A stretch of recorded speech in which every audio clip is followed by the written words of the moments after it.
Hi welcome back.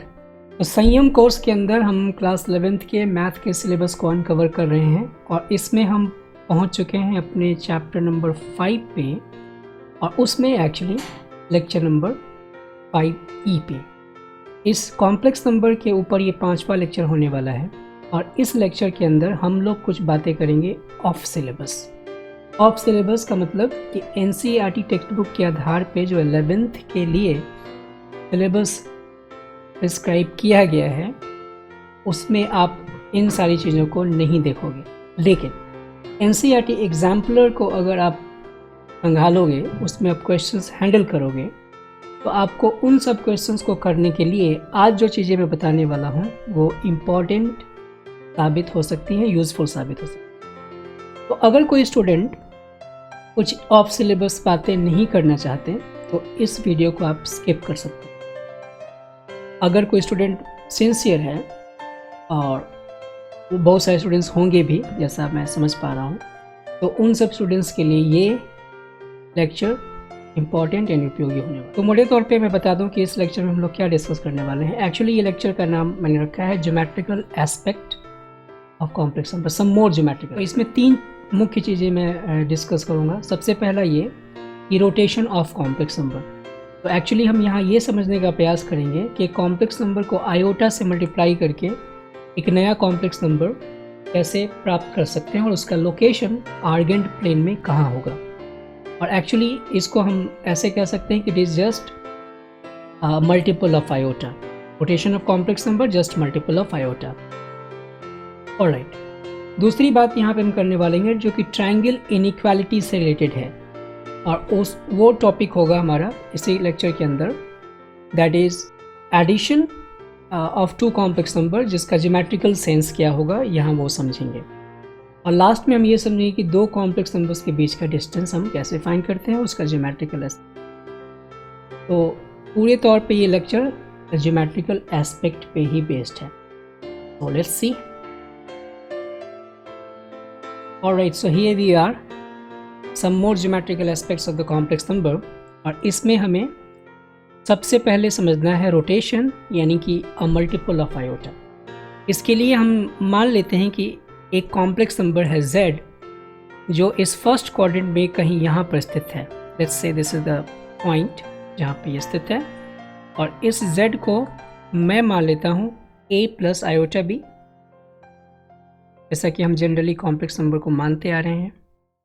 और अब इस z को इसके ओरिजिन से, मैंने इस आर्गेन प्लेन के ओरिजिन से हमने क्या किया, कनेक्ट कर दिया। लेट्स कनेक्टेड, ये हो गया आपका OZ।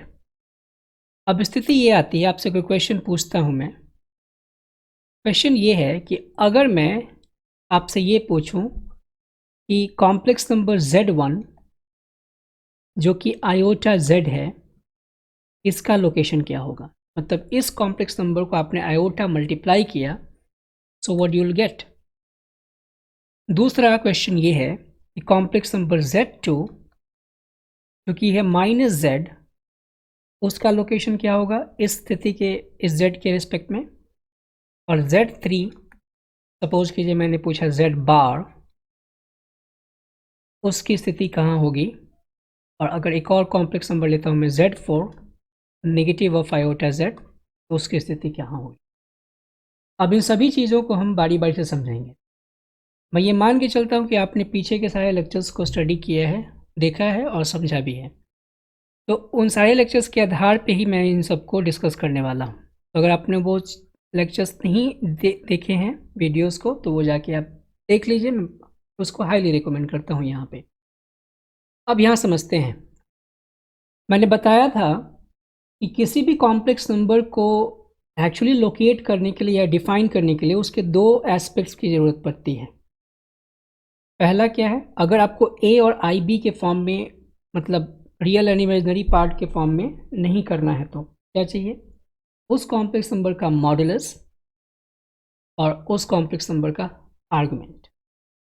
तो इस z का मॉडुलस, अगर आप a और ib कोई जनरल कॉम्प्लेक्स नंबर है, यू कांट डिसाइड इट, मतलब b और a के फॉर्म में निकाल सकते हो लेकिन एक एक्चुअल आर्गुमेंट नहीं मिलेगा। लेकिन क्या z1 का आर्गुमेंट हम आयोटा z जो देख रहे हैं ये Z1 है, Z के रेस्पेक्ट में क्या होगा ये बता सकते हैं क्या? Just try to understand. मेरे कहने का मतलब क्या है कि अगर आप Z1 के आर्गुमेंट को ढूंढना चाहोगे, let's call it this is 1 here, this 2 3 and 4, तो मैं पहले इस फर्स्ट की बात कर रहा हूँ, इट इज Z1, और मैं चाहता हूँ कि इसका आर्गुमेंट आप फाइंड कीजिए। तो आर्गुमेंट ऑफ Z1 आप क्या लिखिएगा? आर्गुमेंट ऑफ IZ, करेक्ट और नॉट? यस। आपने आर्गुमेंट की प्रॉपर्टी में ये पढ़ा था कि मैं अगर दो कॉम्प्लेक्स नंबर को मल्टीप्लाई करके उसका आर्गुमेंट लूँ, द सेम एज कि दोनों कॉम्प्लेक्स नंबर्स का आर्गुमेंट अलग अलग लेके फिर ऐड किया जाए। तो मेरे कहने का मतलब क्या है, आई एक अलग कॉम्प्लेक्स नंबर है और जेड एक अलग कॉम्प्लेक्स नंबर है, तो इन दोनों कॉम्प्लेक्स नंबर्स को दो अलग अलग कॉम्प्लेक्स नंबर मानते हुए मैं इसको लिख सकता हूँ argument of I times argument of Z, correct. और हमने यहाँ कंसिडर किया कि इस z का आर्गुमेंट तरह से कि वो थीटा है, तो थीटा जब होगा तो ऑफ कोर्स इस रियल एक्सिस से, ये अगर आपके पास रियल z है और ये इमेजिनरी पार्ट ऑफ z है एक्सिस, तो रियल z से एंटी क्लॉकवाइज डायरेक्शन में आप थीटा यूनिट का एंगल ट्रेवल करोगे तो आप z तक पहुंच जाओगे। यही आर्गुमेंट है z, ऑलराइट, इस आर्गुमेंट ऑफ z है। अब आर्गुमेंट ऑफ i क्या होगा? आपको ध्यान होगा कि आर्गुमेंट ऑफ i का मतलब है कि हमें वो स्थिति पता करनी हो कि एक्चुअली कॉम्प्लेक्स नंबर के आर्गन प्लेन में, इस कॉम्प्लेक्स प्लेन में, आर्गन प्लेन में i होता कहाँ है? i is just an imaginary unit on the y axis, imaginary axis. तो ये मान लेते हैं कि ये है i। तो इस कॉम्प्लेक्स नंबर का अगर आप आर्गुमेंट ढूंढना चाहोगे तो कितना होगा? π/2। इसका मतलब you have to just write π/2 and plus theta, correct. तो आपने अब पता क्या किया यहाँ पे कि आर्गुमेंट ऑफ Z1, यानी कि हम आयोटा Z के कॉम्प्लेक्स नंबर को अगर ढूंढना चाहते हैं, so you have to just go π/2 ahead of that theta, means π/2 unit extra आप अगर यहाँ से ट्रेवल कर जाओगे तो आप आयोटा Z तक पहुँच जाओगे। लेकिन अब यहाँ एक प्रॉब्लम है कि क्या इस कॉम्प्लेक्स नंबर का जो डिस्टेंस होगा, जितना डिस्टेंस z का था ओरिजिन से उतना ही डिस्टेंस z1 का भी होगा? ये कैसे तय किया जाएगा? Of course modulus of z से। तो हम यहाँ पे ये भी देख लेते हैं कि एक्चुअली आर्गुमेंट ऑफ z1 हमने जब π/2 प्लस थीटा फाइंड किया है तो मॉडुलस ऑफ z1 क्या हो? तो मॉडुलस ऑफ z1 का मतलब क्या हुआ भाई? Modulus of IZ1, sorry IZ। तो मॉडुलस ऑफ IZ का सीधा सा मतलब है कि आप फिर से मॉडुलस की प्रॉपर्टी के आधार पर अगर इसको समझोगे, you will gate modulus of I and modulus of Z।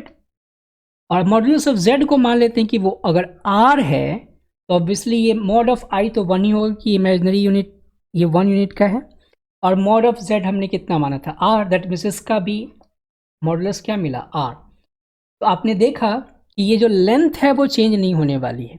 तो अब इस z के बाद आयोटा z फाइंड करना हो लोकेशन उसका, तो आपको क्या करना होगा? केवल इस थीटा से π/2 यूनिट के डिस्टेंस पे, और डिस्टेंस π/2 यूनिट के एंगल पे रोटेट कर जाना है, और लेकिन o से z का जो डिस्टेंस r था वही डिस्टेंस आपको वहाँ भी मेंटेन करना है।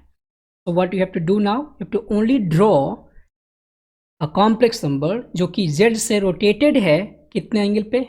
π/2 यूनिट। तो अब हम यहाँ पे उसको ड्रॉ कर लेते हैं और हमें क्या कहेंगे कि वो कि 90 डिग्रीज का एंगल है। तो यहाँ से आप देखिए ये कितना भी डिस्टेंस होगा, आप उसको यहाँ पे समझिए कि मैंने उतना ही लिया है because I don't have a proper scale to measure it.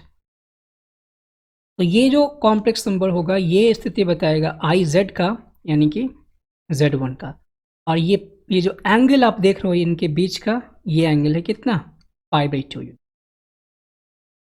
Alright, तो आपने क्या समझा? अब इसको ऐसे समझते हैं कि अगर कोई कॉम्प्लेक्स नंबर z हो और उसमें आप आयोटा मल्टीप्लाई करते हो तो आप एक नया कॉम्प्लेक्स नंबर कहाँ पाओगे? पिछले कॉम्प्लेक्स नंबर से π/2 यूनिट एंटी क्लॉकवाइज डायरेक्शन में जाने पे जो रोटेशन करने पे मिलेगा कॉम्प्लेक्स नंबर, वो स्थिति होगी आयोटा z की, करेक्ट। तो z से सीधा आयोटा z पहुंचने के लिए आपको इतना सारा तिग्रम नहीं करना है, सिंपल आप इसको π/2 यूनिट से रोटेट कर दीजिए, you will get to that position. अब यहाँ समझते हैं, केवल ये फर्स्ट इंपॉर्टेंट था समझना, बाकी चीज़ें आप इजीली समझ जाओगे। कैसे समझोगे आप? Z2 इज Z2 को हमें निकालना है माइनस Z, तो Z2 माइनस Z है, तो इसके लिए हम क्या करेंगे? फिर से आप ऐसे समझिए ना कि एक्चुअली ये आयोटा स्क्वायर Z है ना, क्योंकि आयोटा स्क्वायर की वैल्यू -1 होती है। तो आपने किया क्या है यहाँ पे? अब ध्यान से देखिए इस चीज़ को, मैं इसको ओवरलैप कर रहा हूँ क्या, थोड़ा सा नीचे कर दिया मैंने, ओके। तो आयोटा स्क्वायर एक्चुअली क्या है? It is just I times I Z. तो आपने अब क्या किया कि जो आई जेड आपने स्थिति निकाली थी वहाँ से फिर आप आई मल्टीप्लाई कर रहे हो। अभी हमने समझा कि जब z में आई मल्टीप्लाई करते हैं तो कॉम्प्लेक्स नंबर π/2 यूनिट के एंगल से एंटी क्लॉकवाइज रोटेट कर जाता है। तो यहाँ भी आयोटा z की स्थिति जहाँ से होगी वहाँ आई आप मल्टीप्लाई करो, यानी कि आयोटा z से आप कहाँ जाओगे? फिर से π/2 यूनिट के एंगल पे रोटेट करके। तो अब हम क्या करेंगे? π/2 यूनिट के एंगल पे इसको रोटेट करेंगे। आप यहाँ समझिए, ये पहले से π/2 था और आप फिर से π/2 रोटेट करो, यानी कि जस्ट इट z के 180 डिग्रीज के लोकेशन पे होगा तीसरा वाला, आई मीन द Z2। तो मेरे कहने का मतलब ये है कि आप जब Z2 को डिसाइड कीजिएगा तो वो होना चाहिए जस्ट 180 डिग्री के एंगल पे रोटेटेड Z। तो दिस इज आवर Z2, जो कि मैं कहता हूँ -Z। और ये बिल्कुल इंट्यूटिव है सोचना भी, क्योंकि Z के पास जो कॉम्प्लेक्स नंबर, Z के पास जो रियल एंड इमेजिनरी पार्ट है वो A एंड B हैं, पॉजिटिव मैंने दोनों माने हैं। अगर माइनस करेंगे तो आपको -A और -B मिलेगा और यहाँ स्थिति होनी चाहिए। इस सो सिंपल। और इसको हम ऐसे भी समझ सकते हैं कि हमने ये किया है आयोटा स्क्वायर Z। इसलिए मैं बार बार बोल रहा हूँ कि मल्टीपल ऑफ आयोटा है। आप जो भी देख रहे हो यहाँ पे रोटेट करके, ये आयोटा से ही मल्टीप्लाई होके आगे चलता जा रहा है। ऐसे भी समझना चाहो समझ सकते हो। नाउ Z3 से पहुँचने के पहले हम Z4 करना चाहते हैं। ये हमने दोनों चीज़ें समझ ली होंगी आई होप। अब Z4 पे पहुँचते हैं। Z4 क्या है भाई? अगर मैं Z में आयोटा क्यूब कर दूँ तो क्या होगा? आयोटा क्यूब Z ये हो जाएगा minus iota Z, because iota cube की वैल्यू -1 होती है, -i होती है। इसका मतलब आपने किया क्या है कि फिर से आयोटा स्क्वायर Z को i टाइम आपने आगे मूव कर दिया है। ऐसे भी आप समझ पा रहे हैं। तो अब यहाँ से फिर 90 डिग्रीज आप जाइएगा तो जस्ट इसके 180 डिग्री के लोकेशन पे आपको क्या मिलेगा? माइनस ऑफ आयोटा Z, और ये है इस क्वेश्चन के आधार पे Z4। आई होप कि आपने समझ लिया होगा इसको। आप इसको ऐसे भी सोच सकते हैं कि ये IZ है तो माइनस हमने किया तो जस्ट इसके 180 डिग्री पे रोटेट होके मिलेगा। अब पहुंचते हैं Z3 के ऊपर। Z3 में क्या पूछा गया है? Z3 is equal to Z bar. अब Z बार को कैसे समझेंगे? आप सोचिए कि Z हमारे पास है A प्लस आयोटा B, तो Z बार क्या होता है? Z bar is just A minus iota B, correct और not? Yes it is. So Z bar हमें मिला A माइनस आयोटा B। अगर आप Z का आर्गुमेंट थीटा देखते हो तो Z बार का आर्गुमेंट कितना होना चाहिए? जस्ट नेगेटिव थीटा, क्योंकि हमारे पास रियल इमेजिनरी पार्ट का जो एब्सोल्यूट वैल्यू है वो तो सेम है ना, A और B ही है। तो जितना एंगल इसने बनाया होगा पॉजिटिव क्वाड्रेंट में रहते हुए, Z बार उतना ही एंगल बनाएगा फोर्थ क्वाड्रेंट में रहते। तो इसके लिए अगर आपको यहाँ ड्रॉ करना पड़े, so I will just draw it like this. ये जो आपको कॉम्प्लेक्स नंबर दिख रहा है Z बार, ये हो जाएगा A माइनस आयोटा B, और ये जो एंगल होगा, अब चूंकि हम ऐसे मेजर कर रहे हैं तो ये जाएगा नेगेटिव ऑफ थीटा। आप इसको ऐसे भी समझ सकते हो कि ये Z का मिरर इमेज है इस x एक्सिस में, तो रियल एक्सिस में। तो this is just a mirror image of Z, mirror image of Z in real part of Z axis। Real part of Z axis का मतलब रियल एक्सिस। तो real axis में Z का mirror image है एक दूसरे की। तो अब इन्हीं सभी लोकेशंस के आधार पे हम कुछ ज्योमेट्रिकल क्वेश्चंस को भी हैंडल कर सकते हैं। आई होप कि आपने इनको समझ लिया होगा। अब हम एक्चुअली आगे बढ़ते हैं, एक क्वेश्चन देखते हैं, लेकिन उस क्वेश्चन को जब करेंगे तो हम यहाँ से कुछ भी अप्लाई नहीं करने वाले हैं। ऐसा उसके पीछे रीज़न है और वो रीज़न आपको थोड़ी देर में पता चलेगा। ओके, तो ये क्वेश्चन है कि आपके एनसीईआरटी एग्जाम्पलर से लिया गया है और यहाँ पूछा गया है the area of triangle on the complex number complex plane formed by the complex number z, negative iota z and z plus iota z। तो इसको हम लोग करने वाले हैं। अभी जो हमने किया है उस पर नहीं, जो बिल्कुल रॉ मेथड है, z को हम x प्लस आई वाई और ये सब चीज़ें मानते हैं, उसके आधार पे इसको पहले डिस्कस करेंगे। उसके पीछे रीज़न है वो अभी पता चलेगा। तो यहाँ कॉम्प्लेक्स नंबर जब दे रखा है z, negative iota z and z plus iota z, तो रॉ तरीका क्या है, बिल्कुल हम पहले मान लेंगे ये complex number z x plus iota y है या फिर a प्लस आयोटा भी, जो आपको मन करे, क्योंकि थोड़ा ज्योमेट्रिकल एस्पेक्ट है तो इसलिए हम x प्लस आयोटा y मानते हैं। अब यहाँ है नेगेटिव आयोटा z, तो नेगेटिव आयोटा z का मतलब नेगेटिव i से आप मल्टीप्लाई कीजिएगा। So what you get is कि ये जो i है इसके साथ नेगेटिव i जब मल्टीप्लाई होगा, मतलब मेरे कहने का मतलब है नेगेटिव i आप मल्टीप्लाई कर रहे हो x प्लस आयोटा y के साथ, तो what should you get, this is negative iota square y, so this is y and minus iota x। तो आपने किया क्या, एक्चुअली जब नेगेटिव y से मल्टीप्लाई किया तो जो इमेजिनरी पार्ट का एब्सोल्यूट वैल्यू था अब वो रियल पार्ट बन गया है और रियल पार्ट का एब्सोल्यूट वैल्यू इमेजिनरी पार्ट बन गया। और यहाँ आप देख भी सकते हो कि जब हमने नेगेटिव आयोटा z किया था यहाँ पे that was negative iota z, that this was, तो मैग्नीट्यूड तो सेम होने वाला है। तो इस वजह से जितना ये रियल पार्ट पे जो लेंथ ट्रेवर्स करेगा, मतलब इस z का जो रियल पार्ट a है, अब इस नेगेटिव आयोटा z का इमेजिनरी पार्ट का लेंथ उतना ही हो गया है। मतलब ये लेंथ हमारे पास अगर a होगी तो अब ये लेंथ a होनी चाहिए। y and negative iota x है और यहाँ पर अब हमें चाहिए z प्लस आयोटा z, तो उसके लिए पहले हम आयोटा z को फाइंड कर लेते हैं अलग।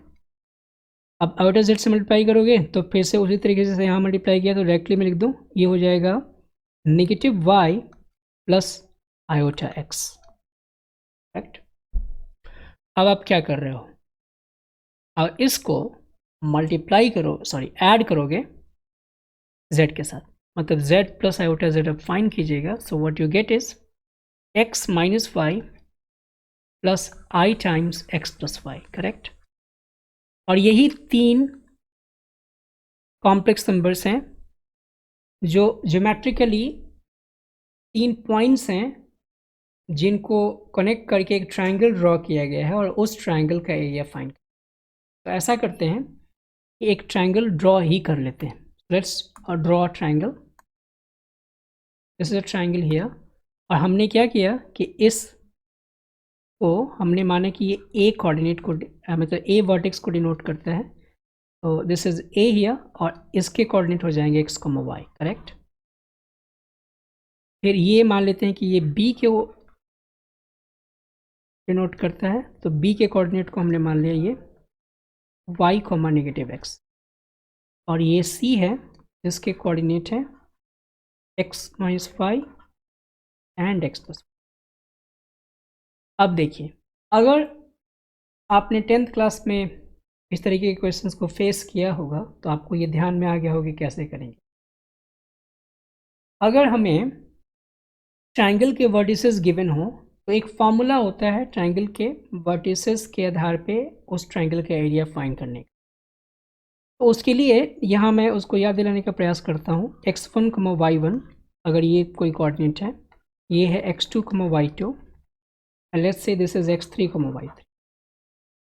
तो फार्मूला क्या होगा, half times x1 times y2 minus y3 plus x2 times y3 minus y1 and x3 times y1 minus y। यही होता है ना। तो यहाँ पर एरिया का जो फॉर्मूला होगा उसके आधार पे हम जब एरिया लिखने चलेंगे तो क्या लिखेंगे, हाफ टाइम्स x1, सो यानी कि हम लिखेंगे यहाँ पे x और y2 minus y3, so negative x minus X minus Y, correct, y2 minus y3 plus x2 यानी कि y, और यहाँ क्या होगा फिर अब x प्लस वाई, तो y3 माइनस y1, तो ये हो जाएगा माइनस वाई। एंड फाइनली क्या लिखना होगा, x माइनस वाई यानी कि x3 और y minus minus X, y plus X, correct.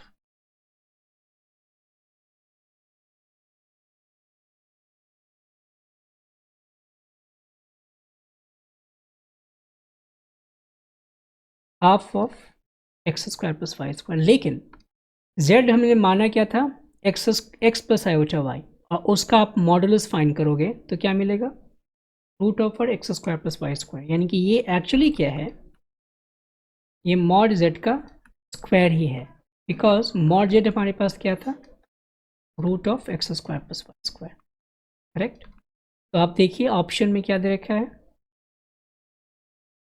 Mod z square by 2, यानी कि सी इसका करेक्ट ऑप्शन हो। अब इसी क्वेश्चन को हम थोड़ी देर में देखेंगे फिर से एक ज्योमेट्रिकल तरीके से करने का। ये भी हालांकि ज्योमेट्री था, लेकिन उतना ज्योमेट्री नहीं था इसमें।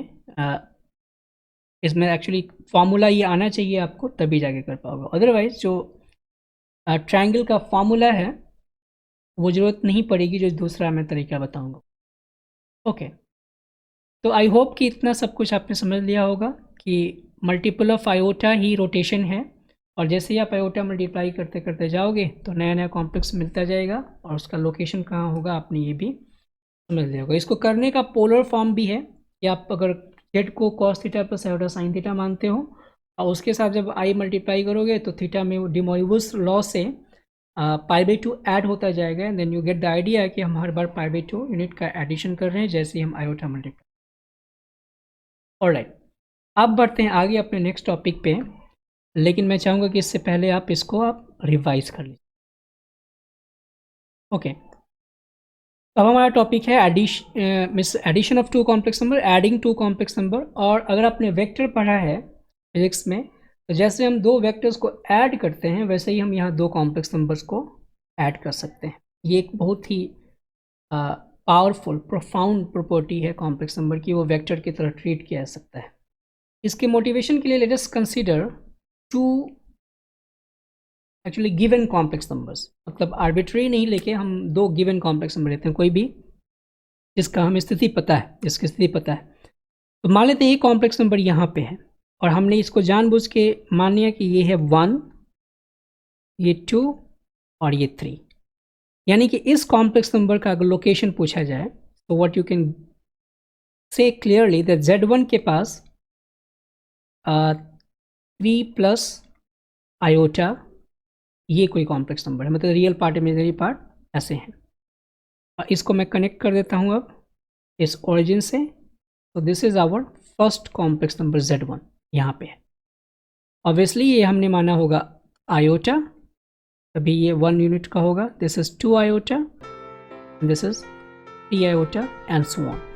और इसी प्लेन में एक दूसरा कॉम्प्लेक्स नंबर लेते हैं जो यहाँ पे है, मान लेते हैं कि ये है कॉम्प्लेक्स नंबर Z2 जिसके पास कोऑर्डिनेट है 1 and 3, तो इसको हम लिखेंगे 1 प्लस 3 आयोटा, करेक्ट। और इसको मैं कनेक्ट कर देता हूँ फिर से। अगर आपसे मैं पूछूं सीधे तौर पे कि इन दोनों को आप ऐड करके बताइए, तो आप तपाक से जवाब दोगे, not so difficult to find it out what is the sum of these two complex number. क्या कीजिएगा, एडिशन, रियल को रियल से ऐड कीजिएगा तो ये हो जाएगा 4 यूनिट का, और ये हो जाएगा कितना, 4 यूनिट का, 4 प्लस 4 आयोटा। अब आप ऐसे सोचिए, मान लीजिए कि हम Z1 की स्थिति पे हैं, और Z1 की स्थिति पे वो आप कैसे देख रहे हो कि आपने रियल एक्सेस के डायरेक्शन में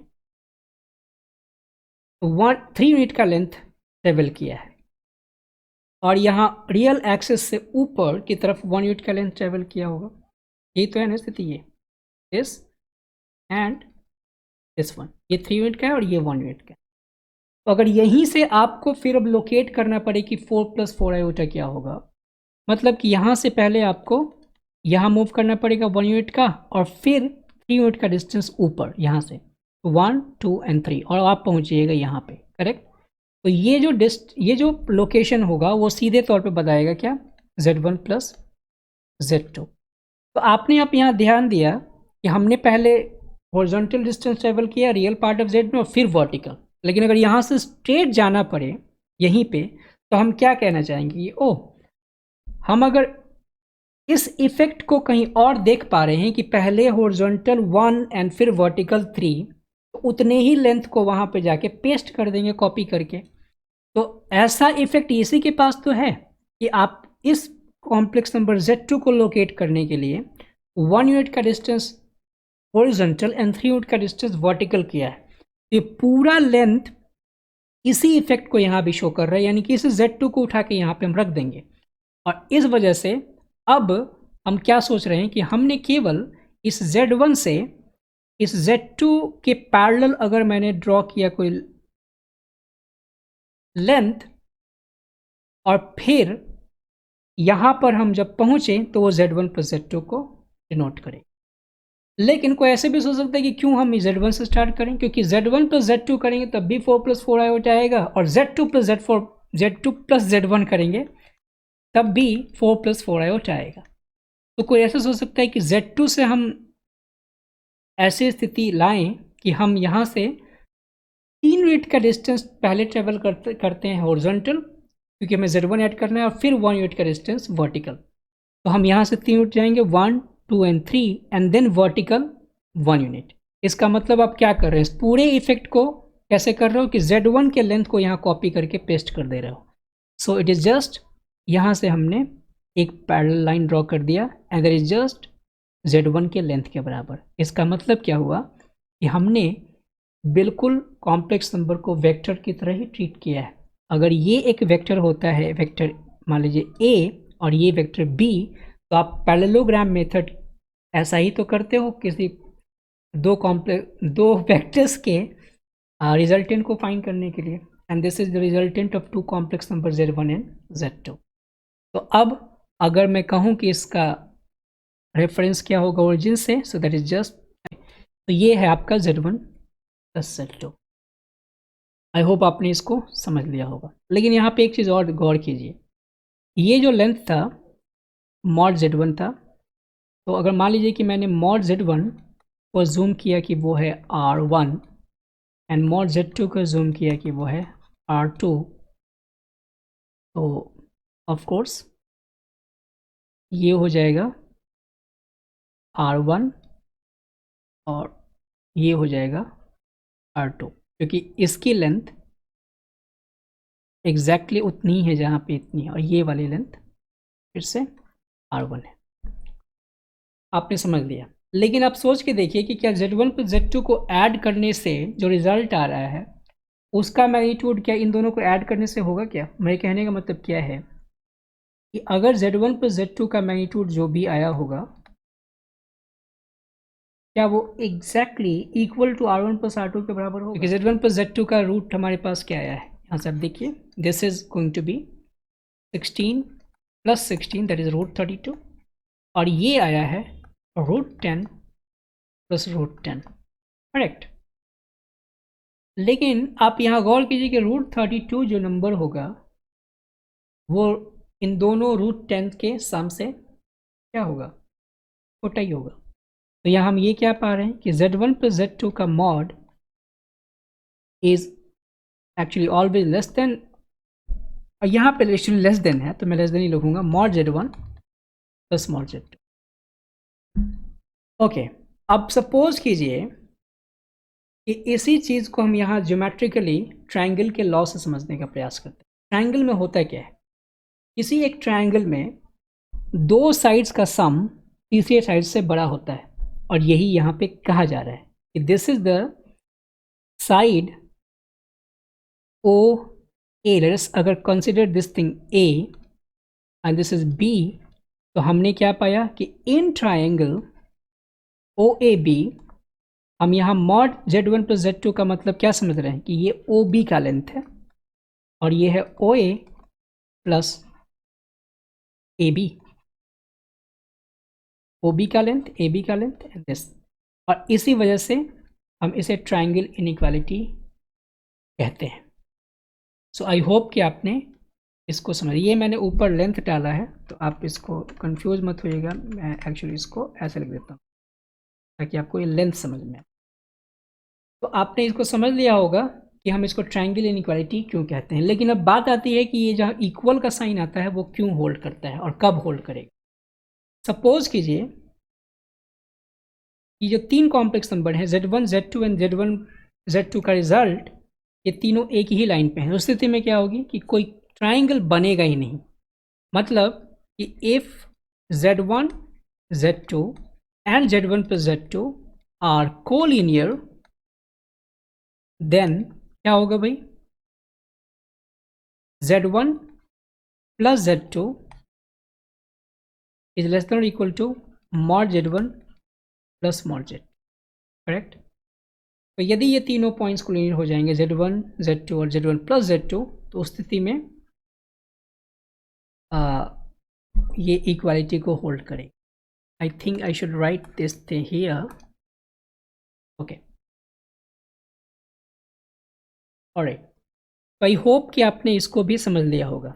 अब इस पे आधारित एक क्वेश्चन करते। बाय द वे यहाँ मैंने समझाया है सब कुछ पर्टिकुलर केस लेके, लेकिन ये जनरल केस को फॉलो करेगा। और एक्चुअली दो कॉम्प्लेक्स नंबर का हम सब्ट्रैक्शन कैसे करते हैं, मतलब एक डिफरेंस कैसे फाइंड करते हैं, Z1 माइनस Z2 कैसे फाइंड कीजिएगा। तो वेक्टर की तरह ट्रीट कीजिए।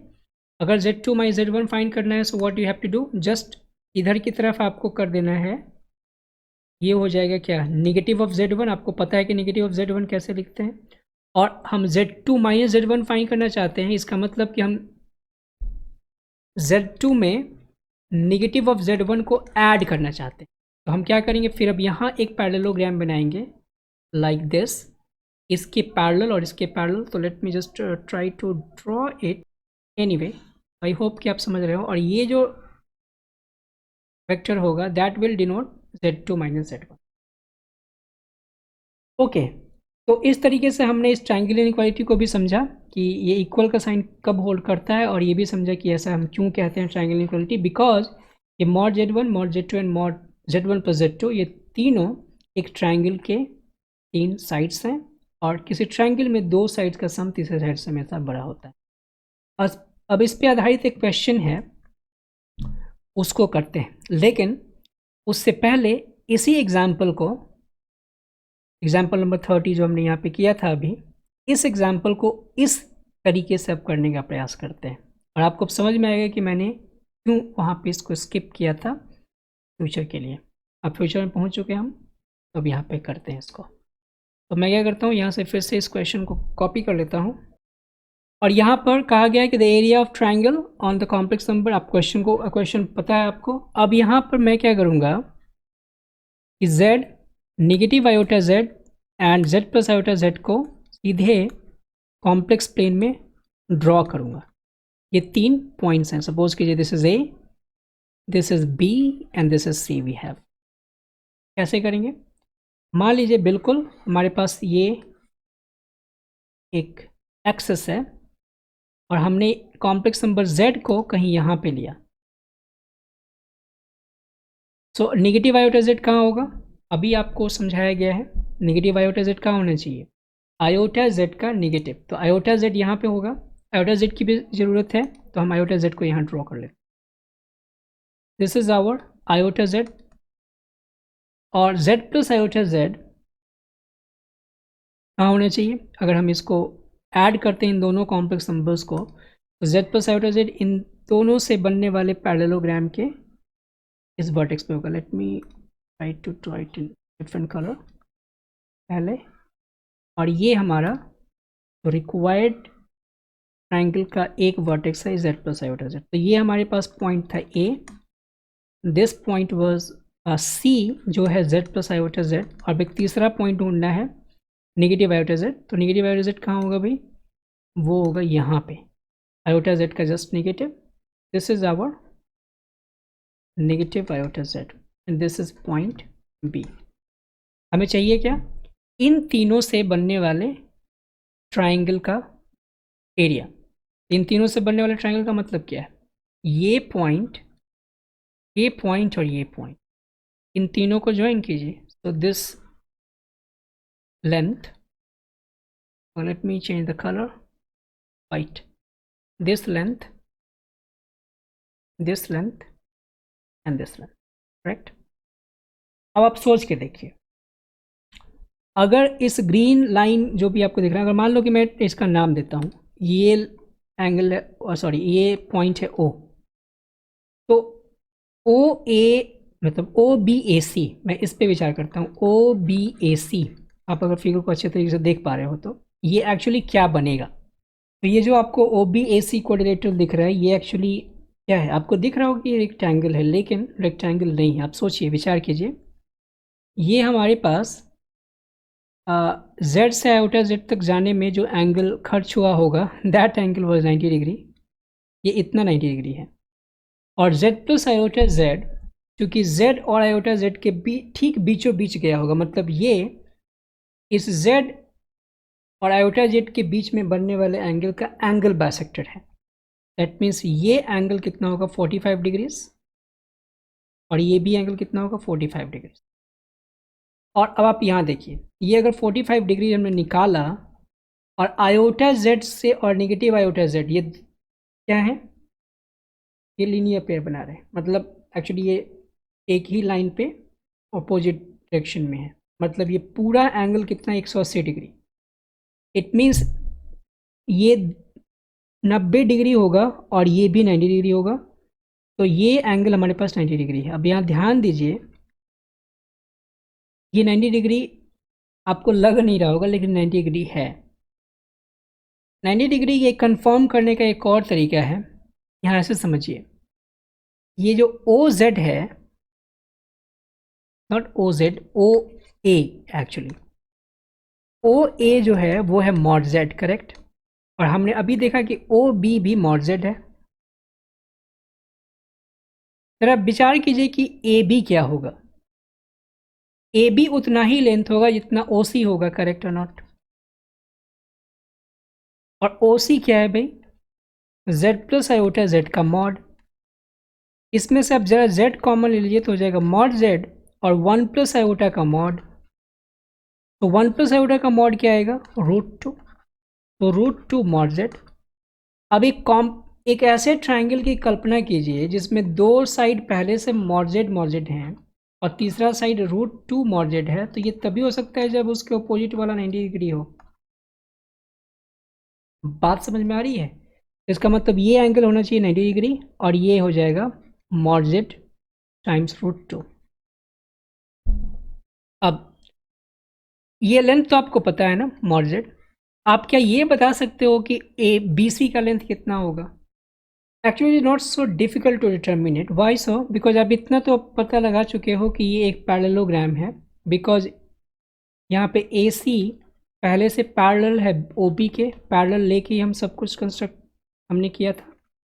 ए बी पैरेलल है उसके अपोजिट ओ सी के, और अपोजिट साइड्स ऑलरेडी इक्वल हैं, क्योंकि ये लेंथ भी मॉड जेड √2 ही होगा, बिकॉज हम जेड प्लस आयोटा जेड का मॉड निकाले, इसी के आधार पे हमने इसको एक्चुअली लिखा था। तो हमें ये पता है कि ये एक पैरेललोग्राम है, और इस पैरेललोग्राम का एरिया अगर फाइंड करें, मान लीजिए कि हमने इस ओ से इसके ऊपर एक परपेंडिकुलर ड्रॉप किया जहाँ वो एम पे मीट करता है, तो एक्चुअली इसको मैं ऐसे ड्रॉ करना चाहूँ, यहाँ पे समझाने का प्रयास करता हूँ।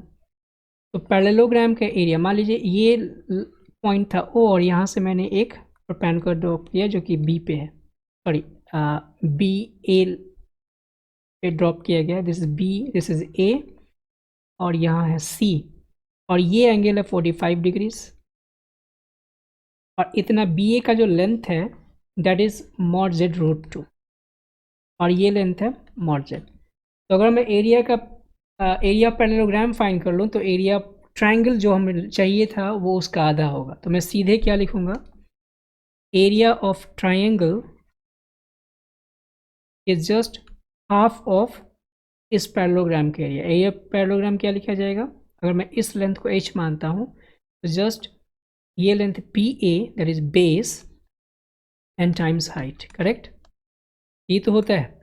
तो हो जाएगा हाफ ऑफ बेस कितना है, मॉड जेड √2, और यहाँ से आप इस ट्राइंगल पे विचार कीजिए, इस ट्राइंगल पे भाई ओ बी एम में, तो h कितना हो जाएगा, mod z √2, I mean sorry mod z root two, yes, ये हो जाएगा मॉड जेड, और साइन, एक्चुअली साइन 45 डिग्रीज की वैल्यू हो जाएगी कितनी,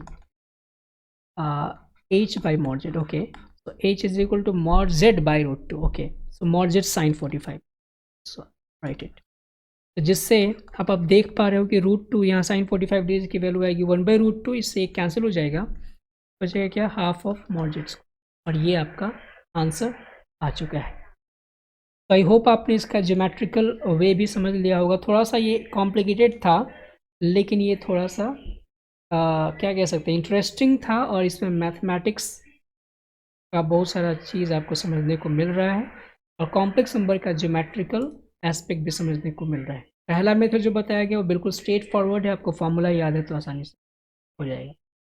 अब इस कॉन्सेप्ट के आधार पे जो हमने अभी यहाँ पे ट्रायंगल लॉ वगैरह किया है, इसके आधार पे एक और क्वेश्चन देखते हैं और उसे कैसे हैंडल करेंगे ये भी समझते हैं।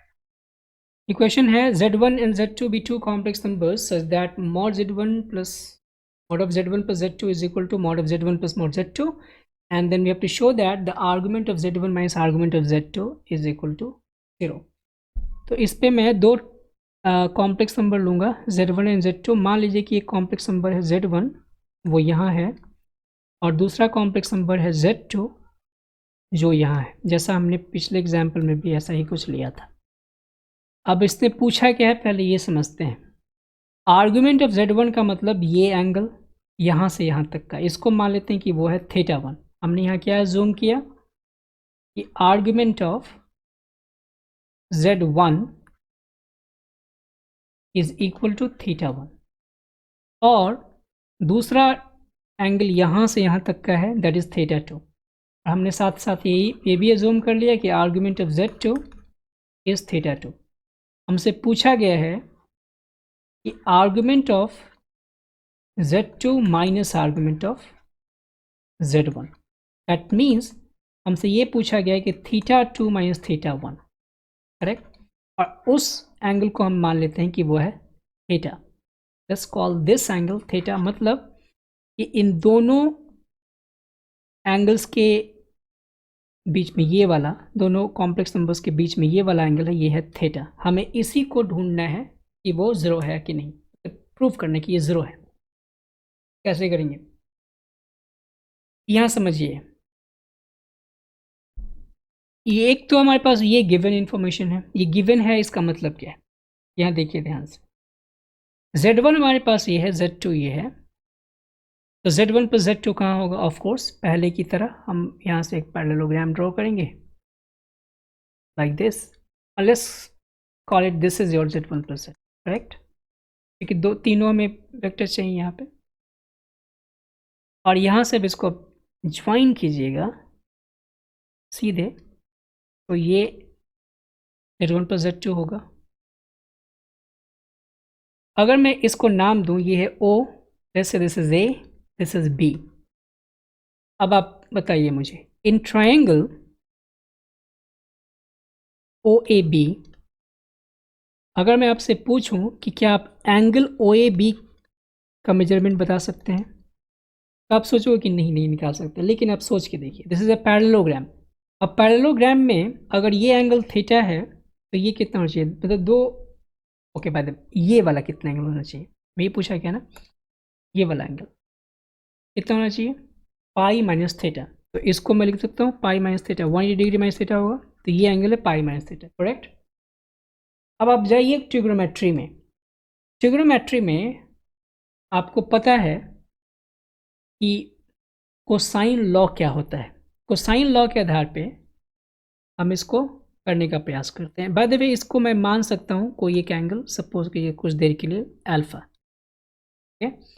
सो कोसाइन लॉ में हम क्या लिखेंगे, ऑपोजिट साइड का square that is O B का square is equal to O A का स्क्वायर प्लस ए बी का square minus 2OA times AB and cosine of alpha, उनके बीच का एंगल, करेक्ट और नॉट।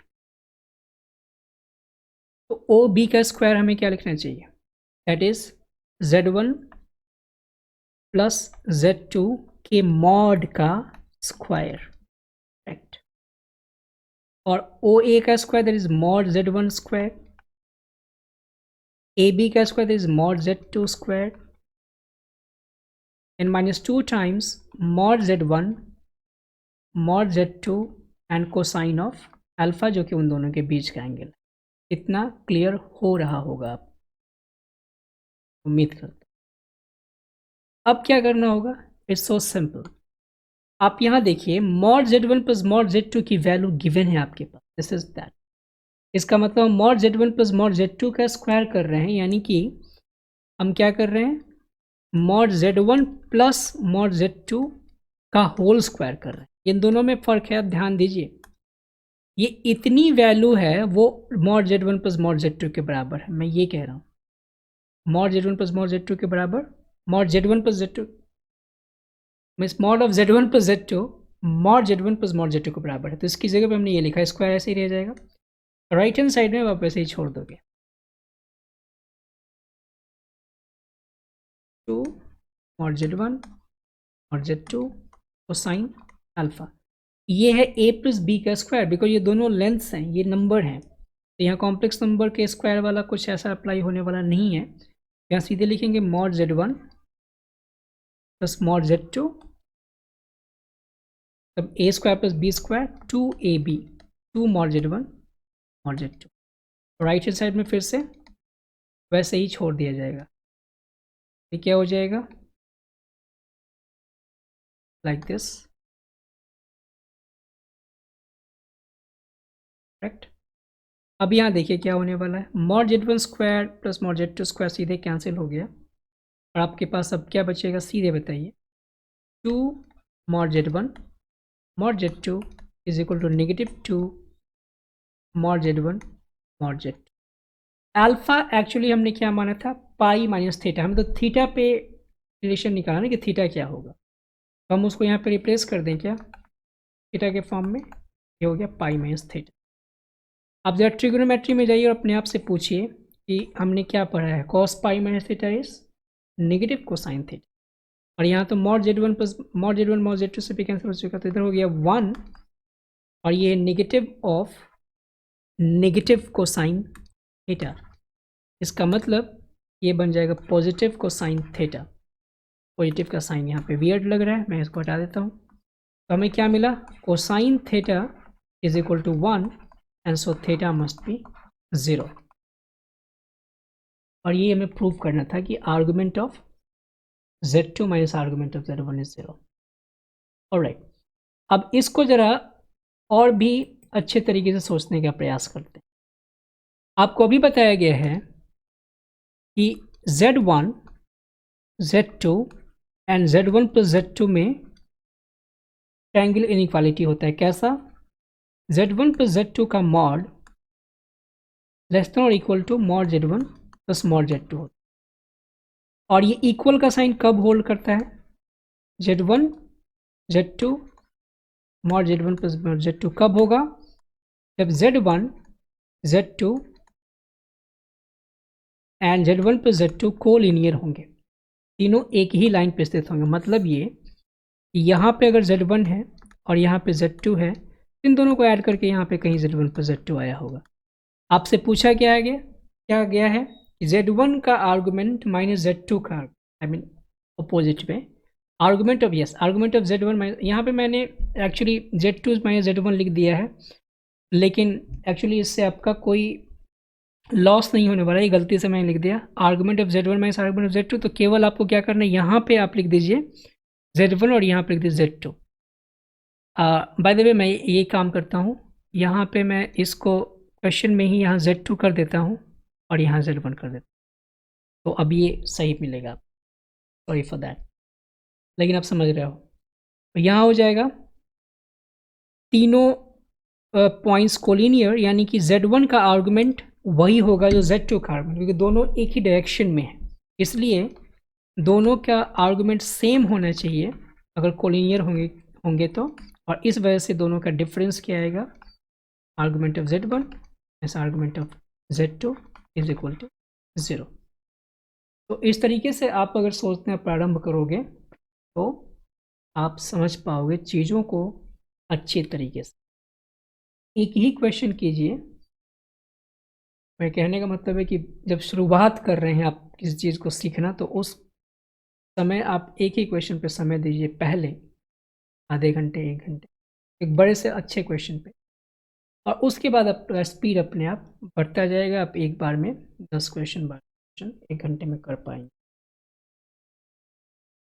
ऑलराइट, अब बढ़ते हैं आगे अपने अगले टॉपिक पे।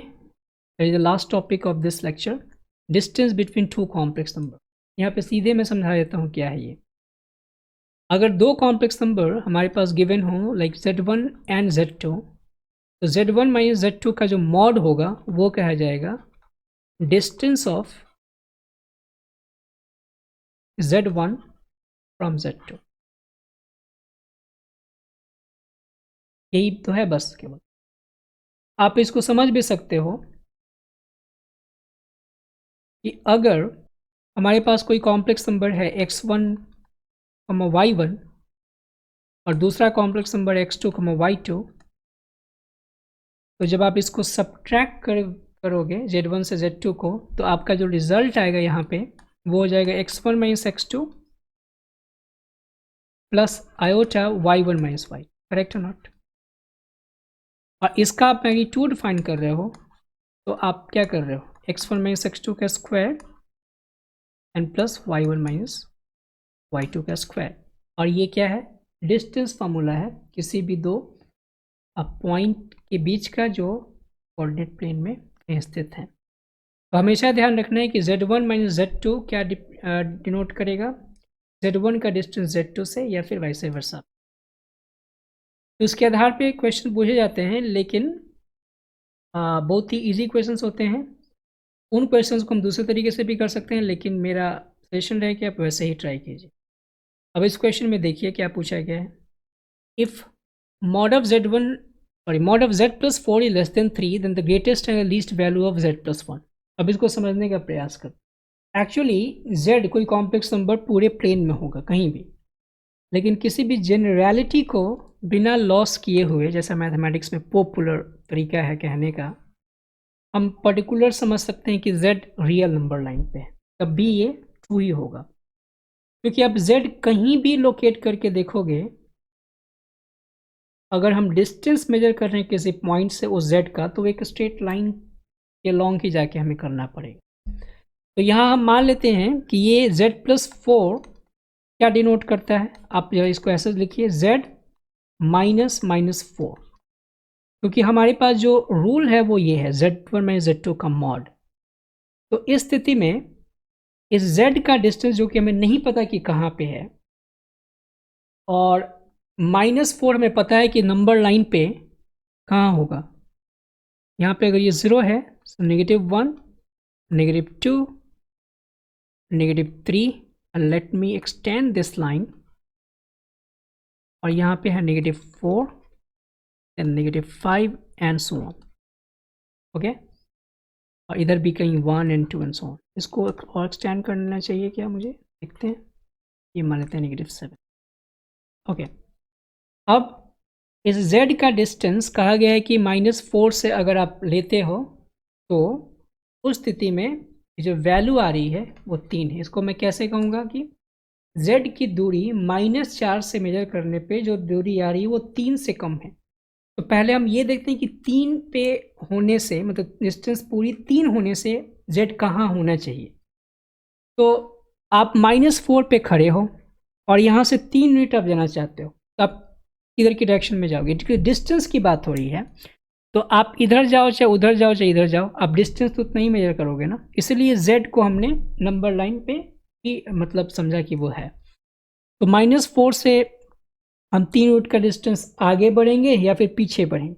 तो यहाँ पे जाएंगे तो 3 यूनिट का आ जाएगा कहाँ पे, इस -1 के ऊपर, दिस इज द पॉइंट, और ये डिस्टेंस हो जाएगा आप कितना, 3 यूनिट।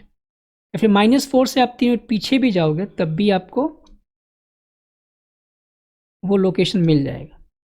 मतलब ये कि जो z होगा वो इन्हीं दोनों पॉइंट्स के बीच में होगा, क्योंकि 3 से कम हो सकता है ना डिस्टेंस, तो मैक्सिमम वो 3 यहाँ पे जा सकता है। और मिनिमम यहाँ पे जा सकता है अगर z लोकेट होना चाहता है। तो यहाँ पूछा गया अब कि माइन z+1 का वैल्यू मैक्सिमम कितना होगा और मिनिमम कितना होगा, लीस्ट। तो ये क्या है, z -1। तो अब आप ध्यान दीजिए कि z पूरे नंबर लाइन पे यहाँ से यहाँ तक कहीं भी हो सकता है z, लेकिन अब हमने क्या किया कि -1 देखा, तो -1 कहाँ लाई कर रहा है, यहाँ पे। तो यहाँ से अब इस z का जो कि यहाँ से यहाँ तक हो सकता है, उसकी मिनिमम वैल्यू क्या हो सकती है, 0, जब z यहीं पे हो जाए। तो इसकी मिनिमम वैल्यू जब यहाँ पे z लाई करेगा तो हो जाएगा 0, और मैक्सिमम वैल्यू जब z यहाँ पे चला जाएगा। तो -1 से -7 तक का गैप कितना है, 6। तो z मैक्स यहाँ पे होगा और z min, or not z max, z min, the distance min and the distance max. So let me call it d min and d max. तो यही तो कहा जा रहा है, इसका जो मिनिमम जो ग्रेटेस्ट पहले लिखा है, तो ग्रेटेस्ट का वैल्यू हो जाएगा 6 यूनिट के डिस्टेंस और लिस्ट की हो जाएगी। अब इस क्वेश्चन को देखते हैं। इसमें कहा गया कि for any complex number z the minimum value of this. तो आप इसे कैसे समझोगे, इसे लिख सकते हो z -0 और ये पहले से z -1। एक्चुअली ये कहा गया कि ट्रू है या फॉल्स है, इज ट्रू और फॉल्स, ट्रू और फॉल्स, ये बताना है आपको। तो ये है z का डिस्टेंस 0 से और ये z का डिस्टेंस 1 से। फिर से विचार करते हैं इस पर, ये है 0 और ये है 1। कहा गया है कि the minimum value of this distance, मतलब इन दोनों को सम करेंगे तो z का अगर पोजीशन 0 से इधर चला जाए, अगर z इधर लाई करेगा, मतलब लेफ्ट हैंड साइड में, if z lies left to the 0, left to 0 इस स्थिति में, तो उस केस में 0 से z का जो डिस्टेंस होगा वो मौजूद ही रहेगा। लेकिन आप ध्यान दीजिए कि 1 से जो z का डिस्टेंस होगा, यानी कि z -1, ये जो वैल्यू होगी वो ग्रेटर देन 1 हो जाएगी, क्योंकि 0 से 1 तक का गैप 1 है, तो ये डिस्टेंस 1 से बड़ी हो जाएगी। और ये जब 1 से बड़ा है और उसमें आप मोर z ऐड भी कर रहे हो फिर से, तो ये पूरा लेंथ 1 से बड़ा हो जाएगा। उसी तरीके से अगर हम इस z को इधर की तरफ रख दें, सिमिलरली z हम यहाँ रख दें, यानी कि if z lies right to what 1, तो उस स्थिति में 1 से z की डिस्टेंस चाहे कुछ भी हो, आई डोंट केयर, बट फिर 0 से z का जो गैप होगा, 0 - z भी लिख सकते हैं, ये अब हो जाएगा ग्रेटर देन 1। इसका मतलब पूरा फिर से 1 से बड़ा हो जाएगा। तो इन दोनों स्थितियों में z 1 से, मतलब ये दोनों का सम जो आ रहा है वो 1 से बड़ा हो रहा है, ठीक है। यानी कि अगर z 0 से और 1 के बीच में कहीं भी लाई करे, और 0 और 1 पे लाई करते हुए, मतलब इस पूरे पोजीशन में यहाँ से यहाँ तक लाई करे, तो मान लेते हैं कि अगर बीच पे सेंटर पे लाई करेगा z, फिर से समझते हैं, 0 यहाँ पे, 1 यहाँ पे और z यहाँ पे लाई कर रहा है। अब देखिए 0 से z का जो गैप होगा वो चाहे कुछ भी हो, मॉड z हो गया, और यहाँ से z -1 का जो गैप हो गया वो z -1 हो गया, दोनों को ऐड करेंगे तो इतना ही लेंथ आएगा ना, 1। तो मिनिमम लेंथ तो यही हो जाएगी, क्योंकि इससे छोटी वैल्यू हम नहीं ले सकते, क्योंकि या तो z हमने तीनों कंडीशन ले लिया कि या तो z 0 से लेफ्ट लाई करेगा या फिर z 0 से राइट लाई करेगा, और दोनों स्थितियों में z की मतलब ये जो दोनों का सम आ रहा है डिस्टेंसेस का, वो 1 से बड़ा आ रहा है। एक और स्थिति आप मान सकते हो कि अगर मैं इसको स्ट्रेट लाइन पे ना मान के ऐसे मानूं, अगर z यहाँ पे लाई कर रहा है और दोनों से हम डिस्टेंस फाइंड कर रहे हैं, तो उस स्थिति में भी ये डिस्टेंस 1 से बड़ा ही आएगा, क्योंकि 1 ही वो नंबर है जो डिस्टेंस हो सकता है दोनों का सम वो सबसे छोटा है। तो अगर इस तरीके से विचार करेंगे तो आप समझ सकते हैं कि इन चीज़ों को कैसे हैंडल कर सकते हैं, और आपका डेप्थ बढ़ेगा कॉम्प्लेक्स नंबर के कॉन्सेप्ट में। ओके, इसको एक और तरीके से हम करने का प्रयास करते हैं और आपको मैं दिखाता हूँ इसको कैसे किया जाएगा। यहाँ देखिए, ट्रायंगल इनइक्वालिटी आपको पता है z1 प्लस z2 का whole mod is greater than equal to mod z is less than equal to mod z1 plus mod z2। एक और इक्वालिटी है z1 माइनस z2 का whole mod is greater than equal to mod z1 minus mod z2 का whole mod. ये जो mod है वो absolute value को डिनोट करता है, इतना आपको पता है। तो क्या हम इन दोनों में से कोई अप्लाई कर सकते हैं? हमें चाहिए इसकी मिनिमम वैल्यू। तो मिनिमम वैल्यू के लिए हमें ये लगाना चाहिए, देखिए ओके बाय द वे एक चीज़ और मैं बताऊँ, इसका एक और प्रॉपर्टी मैंने बताया था कि z1 माइनस z2 का भी मॉड भी हो तब भी हम इसको ऐसे लिख सकते हैं। तो हम यहाँ पे वही अप्लाई कर देंगे। कैसे लिख सकते हैं? z माइनस 1 का mod is greater then mod z plus mod z minus 1। Correct, हमने ये अप्लाई किया है, ये वाला। तो ये तो हो जाएगा 1 और ये हो गया mod z plus mod z minus 1। तो इन दोनों का सम देखिए, उसकी मिनिमम वैल्यू आ रही है 1। ओके, तो ये ट्रायंगल इनइक्वालिटी से हमने इसको क्लियर किया। Alright, so that's it for today. अगले लेक्चर में, लेक्चर नंबर 5F में हम करेंगे वैसे क्वाड्रेटिक इक्वेशन का सॉल्यूशन फाइंड करना जिनका कोफिशिएंट्स तो रियल है लेकिन उसके रूट्स कॉम्प्लेक्स नंबर। तो मिलते हैं अगले लेक्चर में। Until then, you have to keep doing mathematics with Sanyam. Thank you.